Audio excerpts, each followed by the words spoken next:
After paying for an $8,000 trip for my son and daughter-in-law, I found out over the phone that they planned to put me in a nursing home as soon as they got back. "After she pays for my trip, I'll dump her in a home," my daughter-in-law said, forgetting the phone was still on. What she didn't know, while they were enjoying Europe on my dime, I was putting together a plan that would change our lives forever. But before we continue, make sure you're already subscribed to the channel and write in the comments, where are you watching this video from? We love to know how far our stories are reaching. I've always heard that old age makes us invisible. At 72, I was starting to understand what that meant.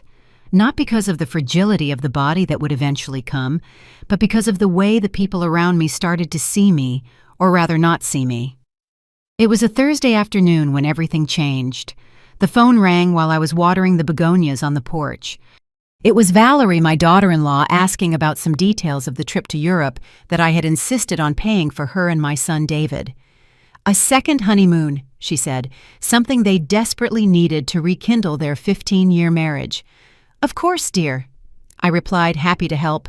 After all, what else was the money Charles and I saved over 40 years of work for, if not to see our loved ones happy? The trip cost almost $8,000, but Valerie's tight hug and her radiant smile when I offered to pay were worth every penny. When the call seemed to be over, I left the cordless phone on the kitchen counter. That's when I realized Valerie hadn't hung up properly. Voices were still coming from the receiver. I should have ended the call immediately, but something kept me paralyzed. "I swear, Sarah, this old woman is so naive." Valerie's voice crackled through the speaker, talking to her sister. "She just handed me $8,000 without asking any questions. David thinks we should wait until after the trip to mention the nursing home, but honestly, I'm tired of pretending I care about her stories and complaints." My hands started to tremble uncontrollably. The phone almost slipped from my fingers as the blood seemed to freeze in my veins. "The best part is that she really thinks we're grateful," Valerie continued with a laugh that turned my stomach. "I mean, does she really think we want to spend our trip thinking about her? This trip is to get away from all that responsibility. As soon as we get back rested and tanned, we'll start looking at those facilities. I already found 3 good options that accept Medicaid." I collapsed into the kitchen chair, my legs suddenly unable to support me. Medicaid. I wasn't poor. I had savings, investments, a paid-off house. Why would Valerie be looking for facilities that accept Medicaid unless she planned on taking everything I had first? "The timing is perfect," Valerie continued. "She's been having those senior moments lately, forgetting where she put her keys, repeating stories. It will be easy to convince people she needs professional care." Those senior moments she mentioned weren't signs of dementia. They were signs of loneliness. I forgot my keys because I was distracted thinking about how quiet my house had become. I repeated stories because I was desperate for conversation, for someone to really listen to me, and I called them every day because they were my only family since Charles died 5 years ago.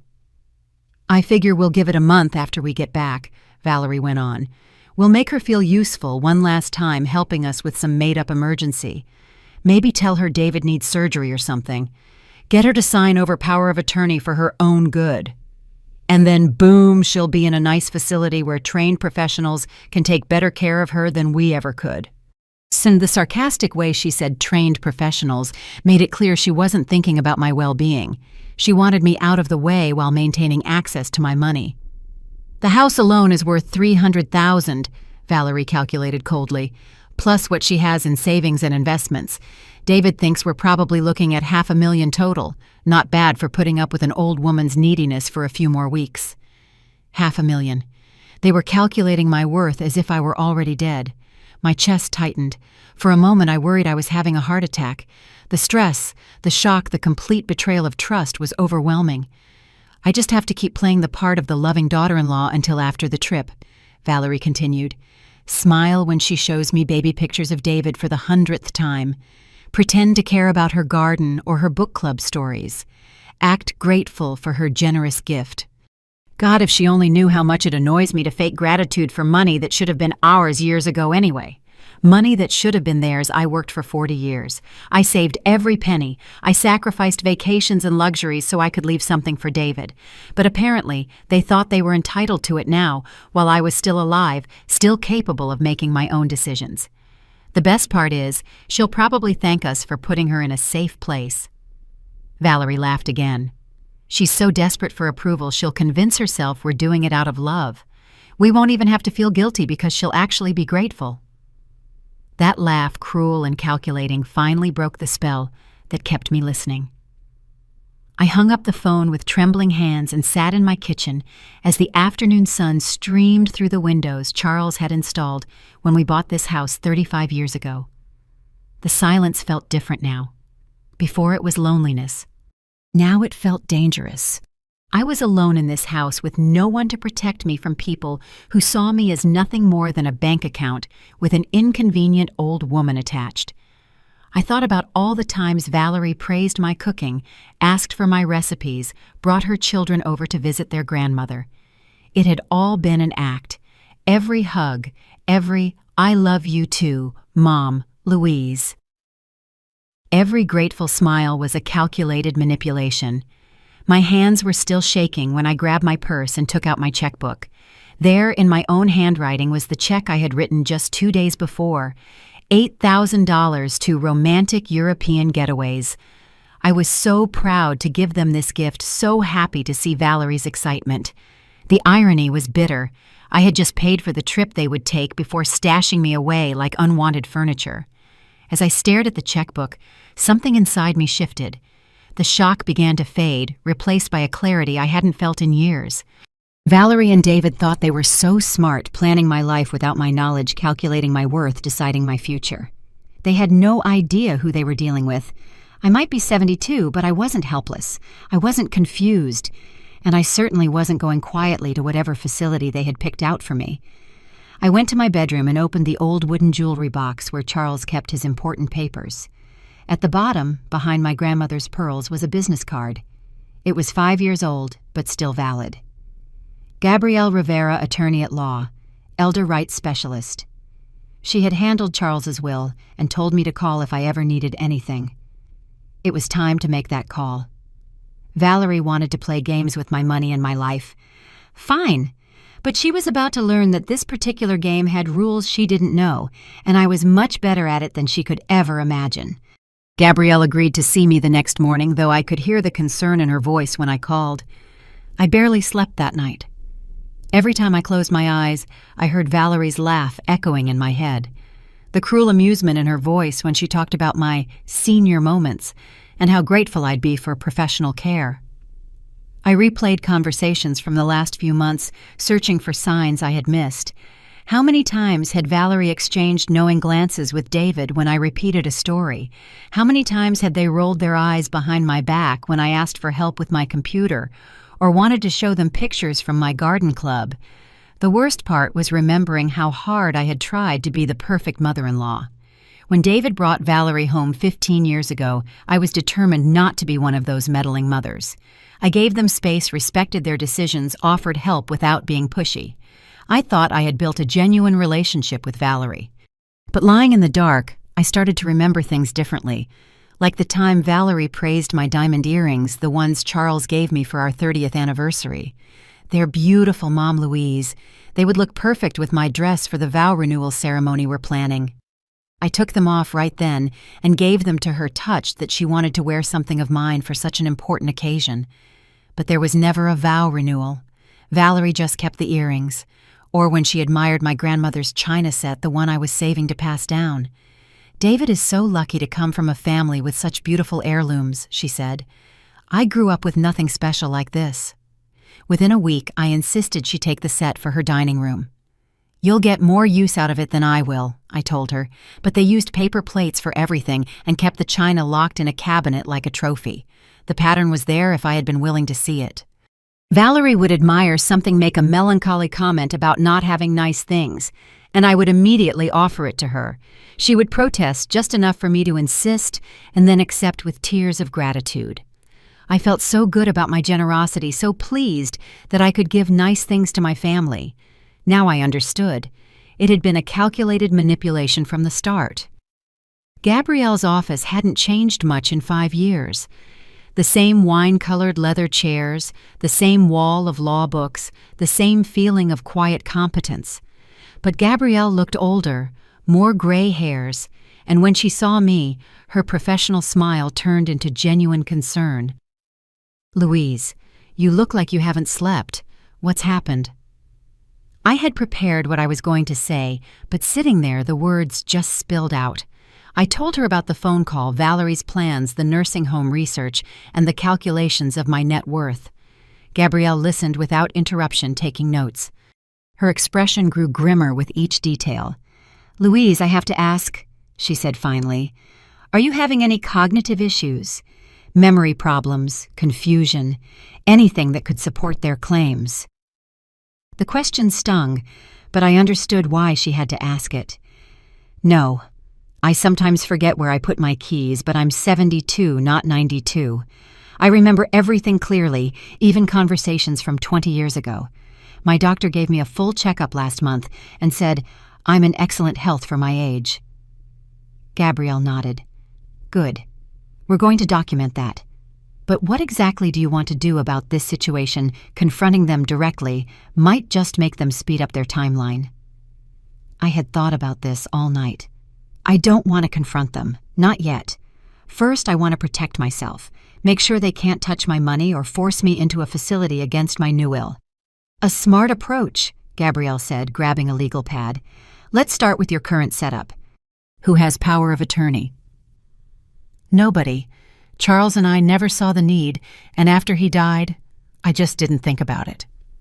"Who is the beneficiary on your accounts and insurance policies?" "David is the primary beneficiary on everything. I have about $200,000 in savings, another $150,000 in investments. The house is worth about $300,000, and there's a life insurance policy for another $100,000.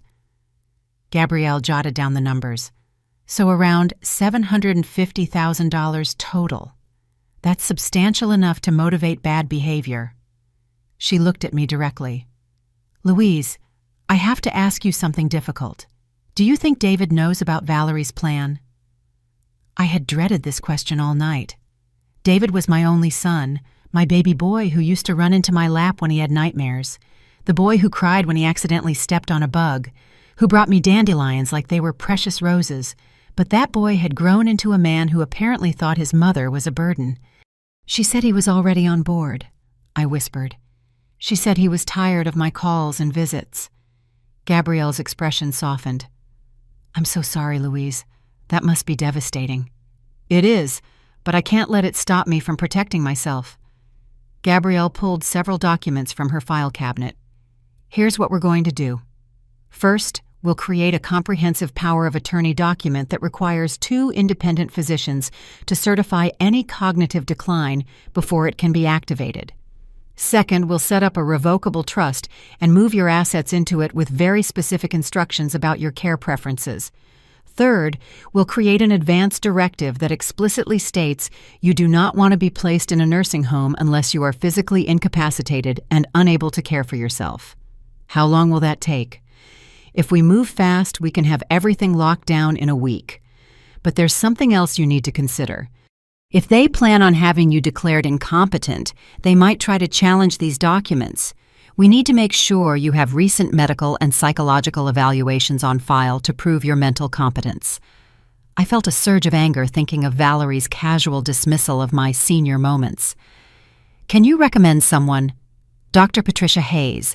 She specializes in geriatric assessments. She's testified in competency hearings, and her evaluations are considered the gold standard in court."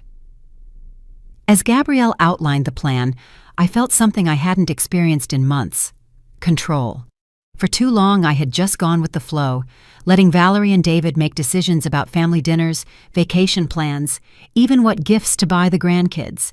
I convinced myself I was being easygoing, but in reality, I was giving away my power piece by piece. "There's one more thing," Gabrielle said, gathering the documents. "You mentioned they're going on this trip to Europe that you paid for. When do they leave?" "Next Friday. They'll be gone for 2 weeks." Gabrielle smiled, and for the first time that morning, it wasn't a smile of sympathy. It was strategic. "Perfect. That gives us time to get everything implemented while they're gone.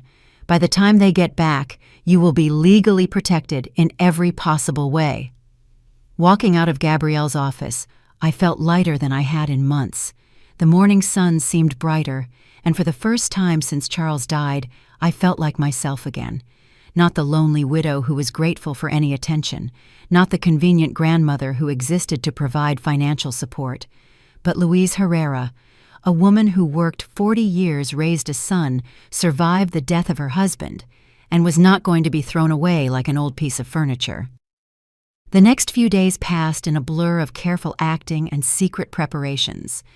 I had to maintain my normal routine with Valerie and David while quietly building my fortress of legal protection.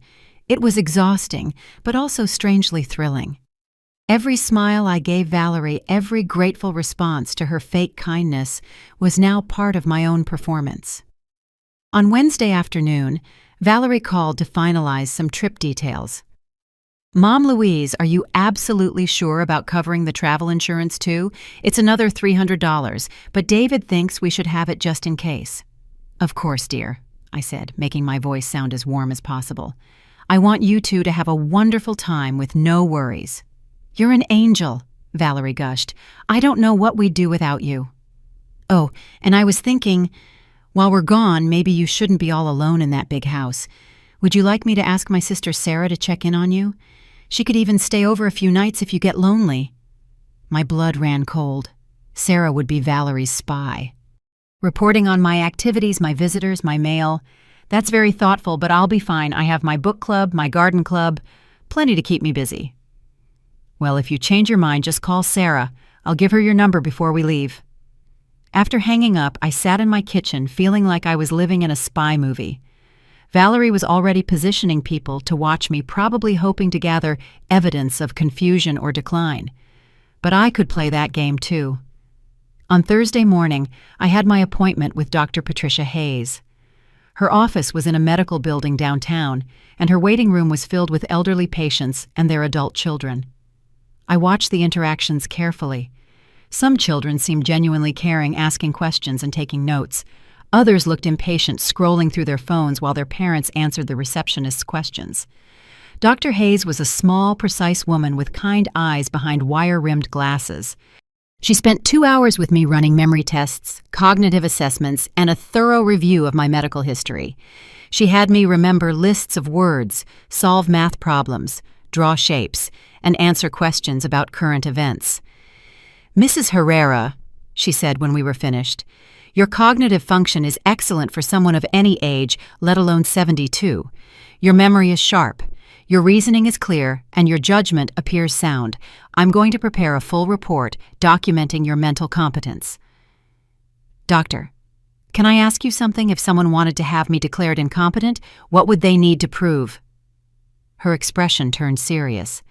"They would need medical evidence of significant cognitive decline, documented instances of poor judgment that put you at risk, and testimony from people who interact with you regularly. Based on what I've seen today, anyone making such a claim would need to be relying on fabricated evidence." That afternoon, I returned to Gabrielle's office to sign the documents she had prepared. The power of attorney required 2 independent physicians to certify any cognitive decline. The trust protected my assets. The advance directive detailed my care preferences in clear, unambiguous language. "Louise Casse," Gabrielle said as I signed the last page, "there's something else we should discuss. What if they try to emotionally manipulate you? Claim you're hurting David or being cruel to your grandchildren?" I had been thinking about this too. David had 2 children, Gabby, who was 16, and Dylan, 14. They were good kids, but I rarely saw them. Valerie always had excuses for why they were too busy with school and activities. "The grandchildren barely know me," I said sadly. "Valerie has made sure of that. She's been isolating me from them for years." "That's another pattern we see in these situations." Gabrielle nodded. "The manipulator isolates the victim from other family members so they become the primary relationship. It makes the victim more dependent and gives the manipulator more control." Friday morning arrived faster than I expected. Valerie and David were leaving for the airport at noon, and she had insisted on coming by for coffee before they left. "I want to say a proper goodbye," she'd said, "and maybe you could give me that recipe for your chocolate chip cookies. I'd love to try making them while we're at the hotel." She arrived at 10, looking excited and beautiful in her new travel outfit. She had clearly spent money getting ready for this trip. Her hair was freshly colored, her nails professionally done, and she was carrying a new handbag that probably cost more than most people spend on groceries in a month. "Mom, Louise, you look wonderful," she said, hugging me tightly. "Are you excited for us? I can't believe we're finally taking this trip." "I'm thrilled for you both," I replied, pouring coffee into my second-best china. I'd learned my lesson about using the good stuff around Valerie.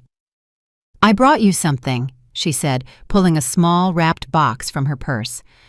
"I saw this at the jewelry counter and thought of you." Inside was a simple pendant necklace, the kind you find at a department store for $30. I had just spent $8,000 on her vacation, and she brought me a trinket that cost less than I spent on groceries in a week. "It's beautiful, dear, thank you." "I thought you could wear it and think of us while we're away," she said, then leaned in conspiratorially. "David is just so excited. He's been working so hard lately, and this trip is exactly what he needs." I knew David had always been prone to anxiety, even as a child. But I also knew that most of his recent stress came from the pressure Valerie put on him to provide a lifestyle they couldn't afford on his income alone. "What are you most excited to see?" I asked, playing my part. "Oh, everything. San Francisco, Napa Valley, and Los Angeles. We're doing a wine tour in Napa, and David booked a cooking class in LA. And the hotel in San Francisco has a spa that looks absolutely divine." I listened to her chatter about their planned activities, mentally calculating the cost. $8,000 was just the start. They would probably spend another $5,000 on meals, shopping, and activities. Money they didn't have, which meant they'd come back in debt, which in turn meant they would need my help even more, which was exactly why they wanted to put me in a home so they could access my savings without having to ask permission or feign gratitude. "I should get going," Valerie said, finally checking her watch. "David gets nervous if we're not at the airport early, but Mom Louise, I want you to know how much this means to us. You are the most generous person I know." And she hugged me again, and I smelled her expensive perfume. I saw her perfect makeup. I felt the softness of her cashmere sweater. Everything about her was polished, beautiful, and completely fake. "Have a wonderful time," I said. "Don't worry about a thing here. Just enjoy yourselves." "We will.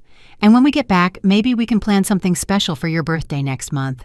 I was thinking about that lovely restaurant downtown, the one with the jazz band." My birthday. Valerie had forgotten it the last 3 years in a row, only remembering when David reminded her days later. Now suddenly, she was planning celebrations, because she thought it might be my last birthday outside of a nursing home. After she left, I stood at the kitchen window watching her drive away in the car I had helped them buy. The house felt different now, not lonely, but peaceful. For the next 2 weeks, I wouldn't have to pretend. I wouldn't have to smile when Valerie made subtle digs about my age or my forgetfulness. I wouldn't have to listen to David's increasingly impatient sighs when I asked for help with technology. I was free to be myself, and more importantly, I was free to protect myself. Gabrielle had given me a list of tasks to complete while they were gone. First, visit my bank and remove Valerie's name from my list of emergency contacts. Second, change the locks on my house. Third, meet with my financial advisor to move my investments into the new trust. As I grabbed my purse and car keys, I caught my reflection in the hallway mirror. I looked different somehow, more alert, more determined. The woman looking back at me wasn't some helpless widow waiting to be discarded. She was someone who had spent 40 years working, saving, and planning for the future. Valerie and David thought they knew what that future looked like. They were about to find out just how wrong they were. The first thing I did after Valerie and David left for the airport was go to my bank. I had been a customer at First National for 30 years, and the manager, Robert Miller, had handled my account since Charles died. He knew me well enough to be genuinely concerned when I asked to speak with him privately. "Mrs. Herrera, is everything all right? You seem worried." I had prepared for this conversation, knowing I needed to be careful about what I revealed.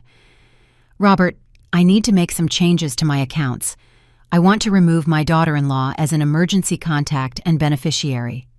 His eyebrows arched slightly. "Of course we can do that. May I ask why?" The last time we spoke, you mentioned how helpful Valerie was with your financial affairs. That was the problem. I had been too trusting, too eager to show off what a wonderful relationship I had with her. I've decided I want to simplify things, I said carefully. Keep my financial matters more private. Robert nodded, though I could tell he sensed there was more to the story. We spent an hour updating my accounts, removing Valerie's access, and setting up new security protocols. I also requested that any inquiries about my accounts be directed to me personally, with no information given out to family members. Mrs. Herrera, Robert said as we finished, I hope you don't mind me asking, but these changes seem quite sudden.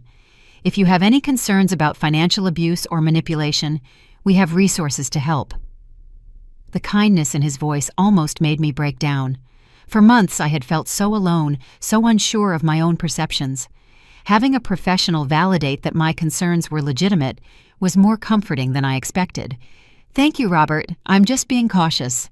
My next stop was the locksmith. I'd never changed the locks in all the years I'd lived in this house, but Gabrielle had insisted it was necessary. If they have keys and unrestricted access to your home, she had explained, they can stage evidence of confusion or decline by moving things, hiding important documents, even bringing in witnesses to see you in a fabricated state of distress. The locksmith, a kind man named George, arrived that afternoon. As he worked, he chatted about home security, mentioning he'd seen an increase in elder abuse cases where family members use their access to manipulate situations. The sad thing is, George said installing the new deadbolt, most of these seniors never see it coming. They trust their family completely right up until the end. While George worked on the locks, I walked through my house with new eyes. In the guest room where Valerie and David stayed when they visited, I found things I had overlooked. A folder hidden under the mattress contained printouts from nursing home websites, notes in Valerie's handwriting listing my assets and their estimated values. Even a business card for a lawyer specializing in emergency guardianship proceedings. My hands shook as I read Valerie's notes. She had been planning this for months, maybe longer. She had calculated not only my financial worth, but the monthly costs of the homes, the timeline for selling my house, even the tax implications of inheriting my estate. One note sent a chill down my spine. Louise's doctor apit. Ask about memory issues. Get official documentation of decline. Valerie was planning to accompany me to my next doctor's appointment, armed with fabricated stories about my confusion and forgetfulness, hoping to get a doctor to document cognitive problems that didn't exist. I gathered all the papers and put them in a bag to take to Gabrielle. It was evidence of premeditation, proof that Valerie's plan wasn't a spontaneous idea, but a carefully orchestrated scheme. On Tuesday morning, I met with my financial advisor, Jeanette Morris. Like Robert at the bank, Jeanette had worked with Charles and me for years. She was a no-nonsense woman in her 50s who had built her practice catering to retirees and widows. Louise, Gabrielle Rivera called yesterday to discuss setting up your new trust. She mentioned you're making some significant changes to your estate plan. That's right. I want to move all my investments into the trust and change my beneficiary designations. Jeanette pulled up my files on her computer. Currently, you have David as the primary beneficiary on everything. Your IRA, your investment accounts, even your life insurance. Are you sure you want to change all that? I'm sure. May I ask what prompted this decision? The last time we met, you were talking about ways to help David and Valerie with their financial goals. I had dreaded this question, but I had an answer prepared. I've realized I need to think more carefully about my legacy. I want to make sure my money goes to causes I care about, not just automatically to family. Jeanette nodded slowly. That's very wise, actually. So many people assume their children will use inherited money responsibly, but that's not always the case. We spent 2 hours restructuring everything.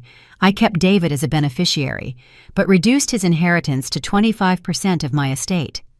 The rest would go to charities I had supported for years. The local animal shelter, the library's literacy program, the low-income senior fund that helped pay for medication and home care. Louise, Jeanette said as we finished, I have to tell you this is one of the most thoughtful estate plans I've seen. You're providing for your family while also supporting causes that clearly matter to you. If only she knew the real reason for my sudden philanthropy. But the truth was sitting in her office making decisions about my legacy. I felt proud of what I was doing. Valerie and David would still inherit a substantial amount, but they wouldn't get everything. And more importantly, they wouldn't get it automatically. The trust I'd set up required them to show genuine need and responsibility before receiving any funds. Wednesday brought an unexpected visitor. Sarah, Valerie's sister, knocked on my door around noon. I had been expecting it. Valerie had mentioned giving Sarah my number, but seeing her on my porch still made my heart race. "Louise, I hope you don't mind me stopping by. Valerie asked me to check in on you while they're gone." Sarah was younger than Valerie, maybe 35, with the same blonde hair and rehearsed smile. She was holding a casserole dish and wearing an expression of over-the-top concern. "That's kind, but I'm fine. Valerie was just so worried about you being lonely in this big house. May I come in for a minute?" I couldn't refuse without seeming rude, so I led her into the kitchen. Sarah set down the casserole and looked around with obvious curiosity. Her gaze lingered on the family photos, the medicine cabinet visible through the bathroom door, the stack of mail on the counter. "Valerie says you've been having some memory trouble lately," Sarah said casually. "Forgetting things, getting confused about appointments. That must be scary." "I don't know what Valerie told you, but my memory is fine." Sarah smiled sympathetically. "Of course it is. Sometimes family members just worry more than they need to. But you know it's good you have people looking out for you. Living alone at your age can be risky." Every word out of her mouth sounded like it came from a script Valerie had written. Sarah was here to assess my mental state, to look for evidence of confusion or decline that Valerie could use later. "Would you like some coffee?" I offered, playing the role of the gracious hostess. "That would be lovely. You know, I was just telling Valerie how lucky David is to have such a caring mother. Not everyone would be so generous with that trip to Europe. $8,000. That's just incredibly thoughtful." She was fishing for information, trying to get me to talk about money. Maybe hoping I'd reveal confusion about my finances or make comments that could be used as evidence of poor judgment. "Family is important," I said simply. Sarah stayed for an hour asking seemingly innocent questions about my daily routine, my health, my plans for the future. She praised my house repeatedly, mentioning how much upkeep such a large property must be. She even offered to help me organize my medicine cabinet, claiming she noticed it looked cluttered. After she left, I called Gabrielle immediately. "She was conducting surveillance," Gabrielle said without hesitation.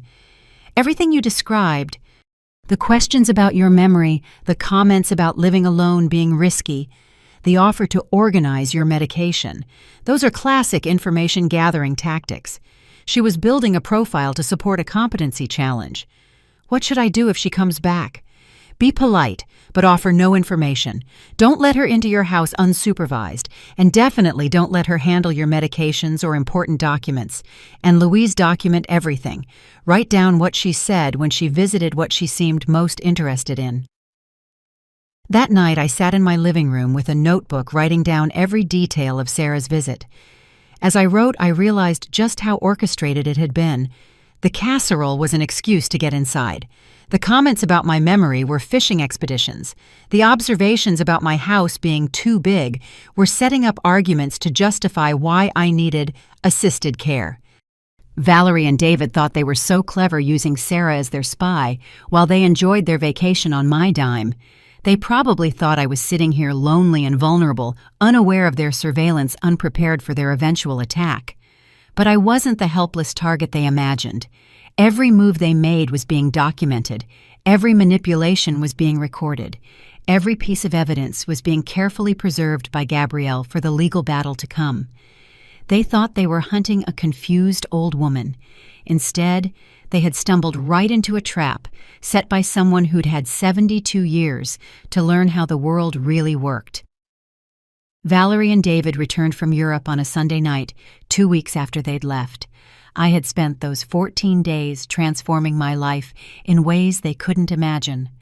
But when Valerie called on Monday morning, I made sure to sound exactly like the lonely, grateful mother-in-law they expected to find. "Mom, Louise, we're back. We had the most wonderful time. San Francisco was absolutely magical, and the wine tour in Napa was like something out of a movie. We took so many pictures to show you. I'm so glad you had a wonderful trip, dear. I was anxious to hear all about it. We brought you some gifts, a beautiful scarf from San Francisco and some olive oil from a little town in Napa. Can we come by this afternoon? We're dying to tell you everything.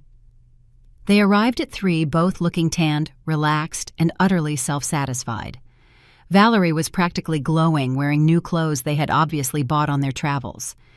David looked happier than I'd seen him in years, carrying bags full of souvenirs and talking excitedly about the restaurants they visited. "Mom, this trip was exactly what we needed," David said, hugging me. "We feel like ourselves again. Thank you so much for making it possible." For a moment, seeing my son's genuine happiness, I almost wavered. He looked so much like the little boy I raised, excited and grateful and full of life. But then I remembered Valerie's voice on that phone call, the cruel laugh as she talked about dumping me in a home, and my resolve hardened. "I'm just glad you enjoyed it," I said, accepting the gifts they brought. The scarf was lovely, probably expensive, and the olive oil came in a beautiful hand-painted bottle. For a brief second, I wondered if I'd gotten it all wrong, if maybe Valerie really did care.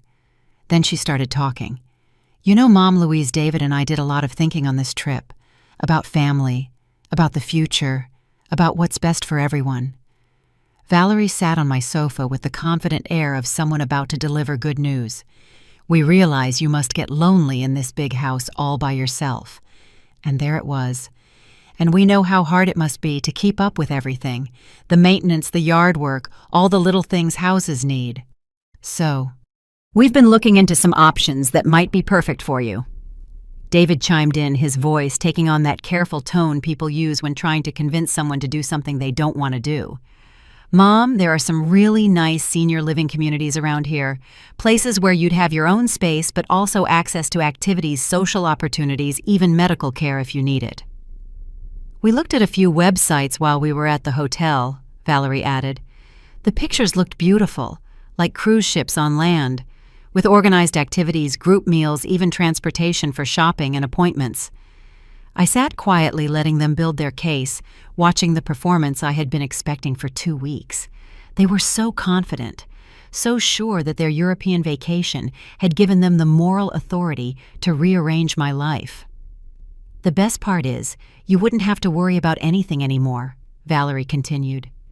"No more struggling with home maintenance or wondering if you're safe living alone. Professional staff would be available 24/7. It's really the responsible thing to do," David added. "Dad would want to know you were being properly cared for." Bringing Charles into this was a low blow, but I kept my expression neutral. "These places sound expensive." Valerie and David exchanged a quick glance, the first crack in their performance. "Well, yes, they do cost money," Valerie admitted. "But Mom, you have this big house here, and you really don't need all this space anymore. The equity from the house could easily cover years of care at a very nice facility. Besides," David added, "you always said you wanted to make sure your money was used wisely. This would be an investment in your own well-being." I nodded thoughtfully, as if I were considering their proposal. "You've obviously put a lot of thought into this." "We have," Valerie said, relief evident in her voice. "We love you so much, and we just want what's best for you. We even made a few preliminary inquiries. Nothing binding, of course, just to get an idea of availability and costs." "How thoughtful. And when did you think this might happen?" "Well," David said, shifting uncomfortably, "sooner is probably better. These places often have waiting lists, and at your age it's best to make the transition while you're still healthy and can adapt easily." "At my age?" As if 72 was ancient, as if I already had one foot in the grave. "I see. And have you looked at specific facilities?" Valerie pulled out her phone with barely concealed excitement. "Actually, yes. There's one called Sunny Meadows that looks perfect. It's only 20 minutes from our house, so we could visit you all the time. They have a lovely garden, a library, even an on-site beauty salon." She showed me pictures on her phone, generic images of smiling seniors in a sterile institutional setting. The kind of place people went to wait to die. "It looks very nice," I said calmly. "What did you find out about the costs?" "About $4,000 a month for a basic apartment," David said. "More if you need extra services, but the house should easily cover several years. $4,000 a month, $48,000 a year. In 5 years, they would have burned through nearly $250,000 of my money, and I'd be trapped in an institution I never chose. That seems reasonable, I said. I saw their faces light up with triumph. So, you'll consider it? Valerie asked eagerly. Oh, I've done more than consider it. I've already made my decision. The shift in the room was immediate. They both leaned forward, anticipating my surrender. I've decided that anyone who plots to dump their own mother in a nursing home while she's paying for their European vacation is someone who doesn't deserve to inherit a single dollar from me. The silence that followed was deafening. Valerie's mouth fell open. David blinked rapidly as if he couldn't process what he'd just heard. Mom, what are you talking about? David asked weakly. I reached into the side table drawer and pulled out a folder. It contained printouts of the documents I'd found in their guest room, along with a transcript of the phone conversation I'd overheard. I'd had Gabrielle's office prepare everything neatly professionally, like evidence in a court case. I'm talking about this, I said, sliding the folder across the coffee table. Your wife's research on nursing homes, her calculations of my net worth, her timeline for having me declared incompetent. I'm talking about the phone conversation where she laughed about dumping me in a home after I paid for your trip. Valerie's face went white, then red, then white again. You were spying on my private conversations. You forgot to hang up the phone, I said calmly. And it wasn't private when you were discussing my life and my money. David grabbed the folder and started reading. His face grew paler with every page. Valerie, what is this? These notes about Mom's assets, about guardianship proceedings. You actually wrote all this down. I was just researching options, Valerie said desperately, making sure we were prepared in case your mom needed help. This isn't what it looks like. Oh, isn't it? I asked. Because it looks like you're planning to steal my life savings and stash me in an institution while pretending it's for my own good. That's not... We would never... Valerie stammered, her careful composure completely shattered. You said, and I quote, after she pays for my trip, I'll dump her in a home. You laughed about how naive I am. You called me the old woman and talked about how tired you were of pretending to care about my stories. David looked like he was going to be sick. Mom, if Valerie said those things, I had no idea. Actually, you did. I cut him off, pulling out another sheet of paper. According to these notes, you were already on board with the nursing home plan. You were tired of her calling every day and thought it was time she had professional supervision. The look of betrayal on David's face as he realized I knew about his involvement was almost painful to watch. Almost. Mom, I never said those exact words. Maybe not those exact words, but you agreed with the plan. You participated in it. You were willing to let your wife manipulate me into signing away my independence so you could live comfortably on my money. Valerie suddenly found her voice, and her tone shifted from defensive to aggressive. You know what, fine. Maybe I did say those things, but it's true, Louise. You're getting older. You forget things. You need more help than you used to. We were just trying to plan for the inevitable. The inevitable, I repeated. You mean the inevitable moment when you could legally steal my money? It's not stealing if it's family money, Valerie snapped, finally showing her true colors.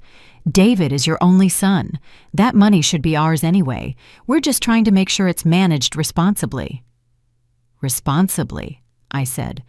Like the way you've managed your own finances, constantly taking out loans, living beyond your means, relying on me to bail you out every time you make a bad decision. David was staring at Valerie like he'd never seen her before. Valerie, how can you say it's family money? It's my mom's money. She worked for it. She saved it. She gets to decide what to do with it. Oh, please, Valerie laughed bitterly. Don't act like you haven't been thinking the same thing. How many times have you complained about having to visit her, about having to listen to her repeat the same stories, about having to help her with things she should be able to handle herself? That's different from planning to institutionalize her against her will.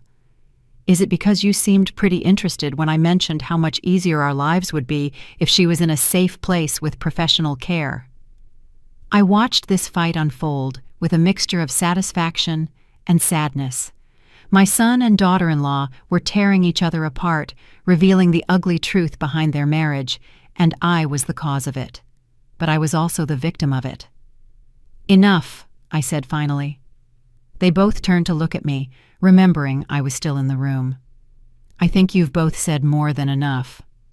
"Mom," David started, but I held up my hand. "I want you both to leave, now, and I want you to understand something very clearly. You will never receive another cent from me. You will never have access to my accounts, my house, or my decisions about my own life. If you try to have me declared incompetent, you will find that I have taken every legal step to protect myself. And if you try to contest my will, you'll find that most of my money is going to charity anyway." Valerie's face twisted in rage.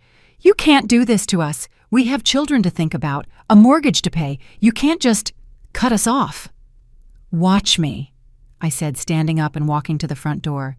"Your financial problems are not my responsibility. Your bad decisions are not my fault, and your greed is not my problem to solve." "Mom, please," David said, his voice breaking. "Can't we talk about this? Can't we work something out?" For a moment, hearing the pain in my son's voice, I almost wavered. But then I remembered Valerie's cruel laugh, the casual way she discussed getting rid of me, the years of manipulation and emotional abuse disguised as love. "The time for talking was before you decided to treat me like a bank account with an inconvenient old woman attached," I said, out. "I think it's time you both learned what life is like when you have to take care of yourselves." They left without another word, Valerie marching stiffly to her car while David looked back at me, his face a mask of loss and regret that might have even been genuine. But it was too late for regret. As I watched them drive away, I felt something I hadn't experienced in years: complete and total peace. The confrontation I had been dreading was over, and I had survived. More than survived. I had won. 6 months had passed since that confrontation in my living room, and my life had transformed in ways I never could have imagined. The house felt different now, not empty but peaceful. The silence that once seemed oppressive now felt like freedom. I could wake up when I wanted, eat what I felt like, watch my own shows without anyone sighing impatiently or checking their phones. The legal protections Gabrielle had put in place proved to be exactly what I needed. 2 weeks after I kicked Valerie and David out, they tried to challenge my competency through a lawyer they hired. But Dr. Hayes's comprehensive evaluation, combined with the documented evidence of their manipulation, made their case impossible to pursue. Their lawyer actually advised them to drop the matter entirely to avoid potential charges of attempted elder abuse. I heard through mutual acquaintances that they were struggling financially without my support. David was forced to get a second job, and Valerie went back to work full-time for the first time in years. The trip to Europe, it turned out, had been charged to credit cards they couldn't pay off.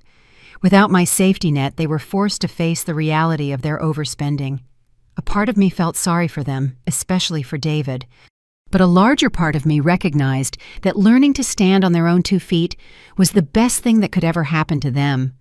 For too long, I had enabled their irresponsibility by always being there to fix their problems. The doorbell rang, interrupting my thoughts. Through the window, I saw a woman I didn't recognize, standing on my porch with a teenage girl beside her. When I opened the door, the girl broke into a huge smile. "Grandma Louise." It was Gabby, my 16-year-old granddaughter. She looked older than the last time I'd seen her 8 months ago, taller, her face more mature, but her eyes still had the warmth I remembered from when she was little. "Gabby." I hugged her tightly, breathing in the smell of her shampoo, feeling how much she'd grown. "What are you doing here?" "This is my friend's mom, Mrs. Lopez," Gabby said, motioning to the woman beside her. "She drove me. I really wanted to see you." Mrs. Lopez smiled warmly. "Gabby has been talking about you nonstop. She asked if I could bring her for a visit. I hope this is okay." "Of course it is. Please come in." As we settled in the living room, Gabby looked around with obvious curiosity. "The house looks different, Grandma. Brighter somehow." She was right. I had redecorated in the months since the confrontation, choosing colors that made me happy instead of the neutral tones Valerie had always preferred. I'd hung new artwork, rearranged the furniture to suit my needs, and turned Charles's old office into a craft room where I could pursue the hobbies I'd abandoned years ago. "I've made a few changes," I said. "How are you, dear? How's school?" "Good. Really good, actually. I made the varsity soccer team and I'm taking AP Art History, which I love." Gabby paused. Then she looked down at her hands. "Grandma, I need to tell you something. I know what happened with Mom and Dad." My heart clenched. "Gabby, you don't need to worry about adult problems." "No, I want to talk about it," she interrupted, looking at me with the determined expression that reminded me so much of Charles. "Mom told me and Dylan that you cut them off because you were being selfish and vindictive. But Dad told me what really happened. About Mom's plan to put you in a home. About the things she said about you." Mrs. Lopez shifted uncomfortably. "Gabby, maybe this isn't—" "It's all right," I said, then turned back to Gabby. "What did your father tell you?" "He told me about the phone call you overheard, about the research Mom did, about how they planned to use your money and then get rid of you. He cried when he told me, Grandma. I've never seen my dad cry before." My throat tightened. Despite everything, knowing David felt genuine remorse provided some comfort. "He said he went along with it because Mom convinced him it was for your own good, but that he realized afterward how wrong it was. He's been trying to find a way to apologize to you, but he doesn't think you'll ever forgive him." "And what do you think about all this?" I asked carefully. Gabby was quiet for a moment, choosing her words. "I think what Mom planned was horrible, and I think Dad should have stood up to her instead of going along with it. But I also think maybe you both made mistakes." "What kind of mistakes do you think I made?" I think you made it too easy for them to take advantage of you. Mom has always been kind of manipulative, even with me and Dylan. She has this way of making you feel guilty if you don't do what she wants. But you just kept giving her what she wanted, so she just kept asking for more." The wisdom in my 16-year-old granddaughter's words was staggering. She had identified the exact dynamic that had enabled Valerie's behavior for so many years. "You're very perceptive," I told her. "I get it from you." Gabby smiled. "Mom always said I was too much like my grandmother for my own good. I think she meant it as an insult, but I took it as a compliment." Mrs. Lopez spoke softly. "Gabby's been having a hard time at home since all this happened. Her parents they're fighting a lot, blaming each other. She asked if she could maybe spend some time with you if you're open to it." "I would love that," I said immediately. "But Gabby, what about your parents? Won't they object?" "Dad said I could make my own decisions about seeing you. Mom said a lot of things I'm not going to repeat, but I'm 16, Grandma. I'm old enough to choose who I want in my life." We spent the afternoon talking, really talking, in a way Gabby and I hadn't in years. She told me about school, her friends, her plans for college. I told her about the art classes I'd started taking, the book club I'd joined, the volunteer work I'd begun at the animal shelter. "You seem different, Grandma," Gabby observed. "Stronger, I guess. More like yourself." "I feel more like myself," I admitted. For a long time, I was so focused on being the perfect mother and grandmother that I forgot to just be Louise. "I like Louise," Gabby said firmly. "I like her a lot." As Mrs. Lopez got ready to take Gabby home, my granddaughter hugged me tightly. "Can I come back next weekend? Maybe I could even spend the night sometimes." "I would love that. But Gabby, I want you to understand something. I will always love your father, and I hope one day we can rebuild our relationship. But I will never go back to the way I was. I will never again let anyone treat me like a bank account or a burden." "I wouldn't want you to," Gabby said. "You deserve better." After they left, I sat in my garden as the sun went down, reflecting on the unexpected gift of my granddaughter's visit. Valerie had tried to isolate me from the kids, to control my relationship with them just like she controlled everything else. But Gabby was old enough to see through the manipulation, strong enough to make her own choices about who she wanted in her life. The phone rang, and I saw Gabrielle Rivera's name on the caller ID. "Louise, I have some news you might be interested in," she said. "I heard through professional channels that Valerie and David are getting a divorce." I wasn't entirely surprised. The stress of their financial problems, combined with the breach of trust between them, had probably made their marriage unsustainable. "How do you feel about that?" Gabrielle asked. "Sad for them," I answered honestly, "especially for the kids. But not guilty. Their problems are the consequences of their own choices." That's a very healthy perspective. And Louise, there's one more thing. David's lawyer contacted me. He wants to know if you'd be willing to meet with David, privately. Apparently he wants to apologize and see if there's any chance of rebuilding their relationship. I considered it. 6 months ago, I would have said yes immediately, desperate for any chance to reconcile with my son. But I had learned a lot about myself in those months, about the difference between love and enablement, between forgiveness and being a doormat. Tell his lawyer I'm willing to meet with David, but only under certain conditions. First, Valerie cannot be involved in any way. Second, any relationship we rebuild will be based on mutual respect, not financial dependency. And third, he needs to understand that trust once broken takes a long time to rebuild. "I'll pass that message along," Gabrielle said. "Louise, I have to tell you, you've become one of my favorite clients. The way you've handled this, the strength you've shown, it's inspiring." After I hung up, I walked through my house, turning on lamps as the darkness fell. Every room reflected my choices now, my preferences, my personality. The guest room that once held evidence of Valerie's betrayal was now a comfortable space where Gabby could stay whenever she wanted. Charles's office had become my craft room, filled with art supplies and half-finished projects that brought me joy. I thought about the woman I was 6 months ago. Lonely, desperate for approval, willing to sacrifice my own well-being to maintain relationships that were ultimately one-sided.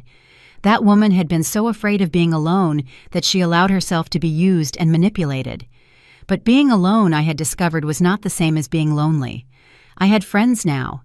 Real friends from my art class and book club who valued my company for who I am, not what I can provide.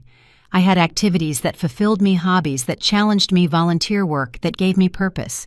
Most importantly, I had gotten myself back. The Louise who worked 40 years and built a life with Charles. The Louise who raised a son and survived widowhood. The Louise who was strong enough to fight back when it mattered most. My phone buzzed with a text from Gabby. "Thanks for today, Grandma. I love you. Can't wait for next weekend."